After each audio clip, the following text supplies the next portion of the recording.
in this solar system. She and business partner Don Peppers coined the term, what? One-to-one marketing. Martha and Don co-authored 8 other international bestsellers and are highly sought after experts on customer experience. Among her many accolades, Martha is a previous Silver Apple honoree. We are in for a treat tonight, ladies and gentlemen. Please put your hands together and join me for welcoming Dr. Martha Rogers. Welcome. Great to be here. I've been here a long time. We should do this more often. We get together often. You know, I was thinking how much fun it is to be here, and also how thrilled I am that Ginger Conlon is the president, because Ginger and I go way back forever. You know what year? 1993 in a snowstorm. That tells you everything you need to know. But she was part of Peppers and Rogers group way back when it was Don Peppers and Martha Rogers. It was very important to keep the title straight. I went back and got a PhD at some point within academia. And Don has a wonderful master's degree, but once we were introduced as Dr. Pepper and Mr. Rogers. So please keep it straight. But, all right, now, we don't have to be serious at all, but I just want to be for a minute. You know, the truth of the matter is that we always judge ourselves by our intentions, right? And we judge other people by their actual actions. The only problem is everybody's doing the same thing with us. So, you know, that means that we all intend to set up really wonderful customer experiences. And why not? We spend a lot of money on it, and we invest in it, we think about it all the time in the shower, and all that jazz. But it's the problem is that there was a study that was done too, and it asked, and this study, 400 chief executive officers were asked, does your company provide a superior customer experience? And 80% of them said yes, experience, said superior. But only 80% of the customers of those companies said yes, we get a superior customer experience. So what that means is that customers also judge us by our actions and not by our intentions. You know, we need customer data to get the job done. A friend of mine went to a Ritz-Carlton, and he was hearing, you know, about one-to-one and about customer experience and trying to make things good. And he said, so I asked them for a hyperallergenic pillow. And Martha, they must have thought it was a great idea, because now they have hyperallergenic pillows in all the rooms at all the Ritz-Carltons. I didn't have the heart to tell him that it's only in his rooms. It's only the way it does it there. And you know, and nowadays, what do we got? We got washing machines that know how to order their own detergent, and printers that know how to order their own ink and their own paper. You know, this is a brave new world we're living in now. Only a hermit who's off the grid is not leaving a little breadcrumb trail of data, because otherwise it's just impossible to even exist, really. So, how do we get data? Well, the real question is, how do we not get data? It's just coming at us from all directions, and even when we have to go seek it out, it's still there, except for one thing. Customers will really only give us data if, in fact, they trust us with that data. They value their privacy. That's what they claim. And I think they do. I think we do. Even though privacy is such a 20th century concept, isn't it? I mean, way back in the 20th century is the only time in all of human history when we could be blessedly anonymous. Not small town anonymous, big city anonymous. Because before that, everybody knew everybody's business. And now, in a different way, we know everybody's business again. But it's still important to, you know, think about privacy, because today privacy is dead. Social media is mostly the smoking gun, but it's still a matter of, you know, what happens, because you can't un-Google yourself. There are 3 reasons that we care about privacy. One is because there are criminals out there, so we don't want to give the keys to the robbers or to the hackers. Second is because some of us do have secrets. I'm not naming any names, but you know who you are. And some of us have secrets and we don't want people knowing every blessed thing about us. But the third reason that we just want our privacy is because, it's really embarrassing. If somebody took a picture of us in the bathroom, it's not going to be ashamed exactly. It's just nobody's business. I don't have anything to hide exactly. I just don't want anybody to see what's all in my purse or on my phone and take a picture of me that way. So I don't really have anything to hide, but I do want to know who knows what about me. So the problem is that privacy in an interconnected world is really pipe dream. It's an oxymoron, really. But still, we have to use customer data in order to give them those good customer experiences. So what happens now? Well, we have to do things for customers that's good for them and not just what's good to us. Yes, we know that regulation and law is the floor that we walk on. And customers only give us data on purpose.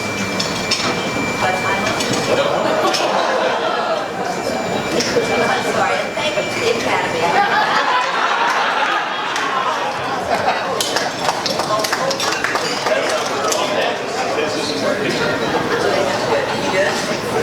Can I join the band now?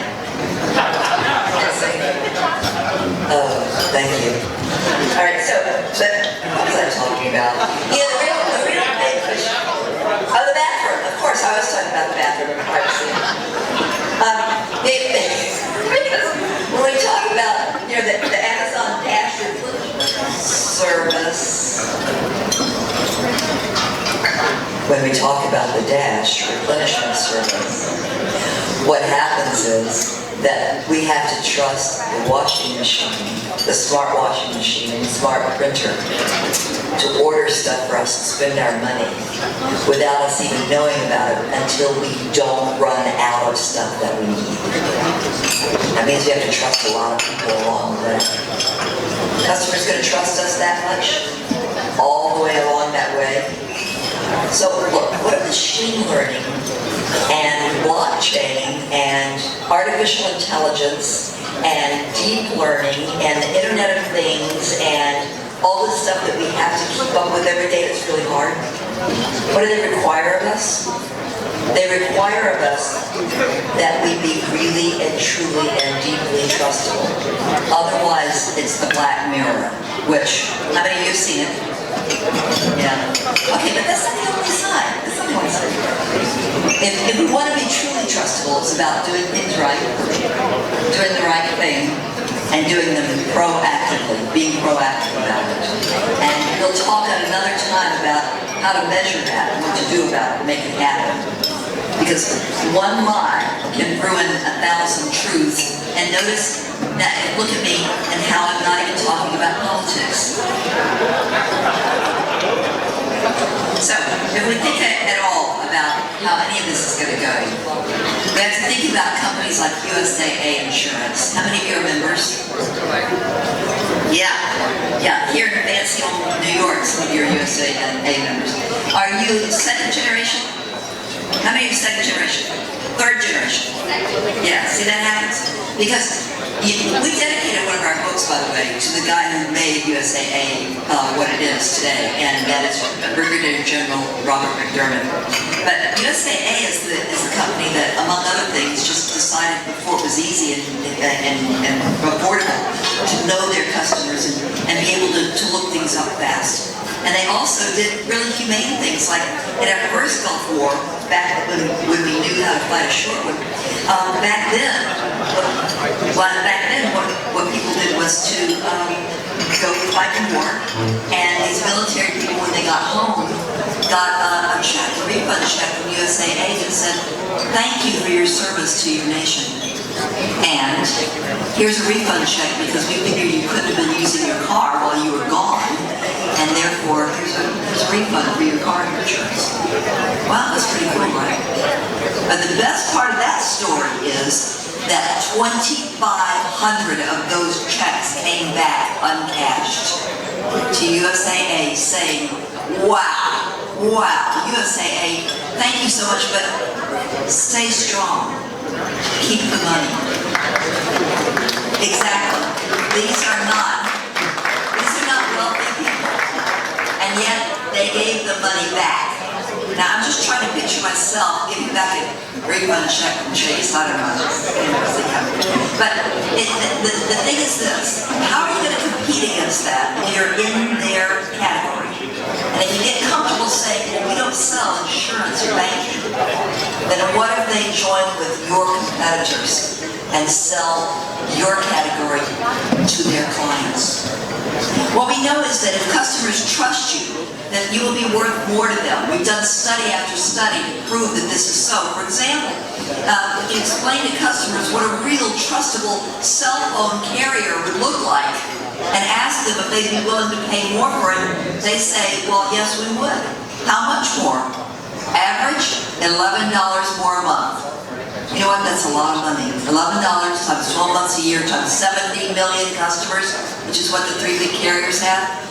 You can spend 20% of that doing everything it would take to be highly trustable and put the rest on your bottom line, making shareholders happy.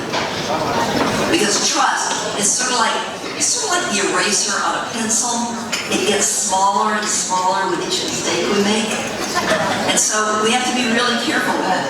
Do things right. Do the right thing. Be proactive. That's it. Those are the 3 things. There's a way of doing business in Japan called Toyama no Kusuri. Did I pronounce that right? Are there any Japanese speakers here? Then let's assume I did. And one of the companies practicing this way of doing business puts up a little medicine cabinet in everybody's home. And then they stock it with all the stuff that every single household needs from the drugstore. And they come around every so often and they replenish that stuff. And then they, come around and then they send you a bill for it. It's basically a hotel minibar, but for Band-Aids and aspirin and stuff like that. Now, what's amazing about them is that they use a little written record which they call a daikukucho. And that record tells them exactly what different households use, which makes it possible for them to put different things in different households' cabinets. Sounds perfectly natural to me, but what's amazing is this company's been doing that for 250 years. Yeah, for 2.5 centuries they've been doing this. Now, in 250 years, think how much the products have changed. Think how much the technology has changed. The thing that hasn't changed, the ability of customers to trust the company. There are families today that have been the customers of that company for 250 years. That's what we're working on, no matter how fantastic technology is. All right, so I'm watching. It's up to us. No pressure, but the stuff that we do affects a lot of people very directly. Thank you.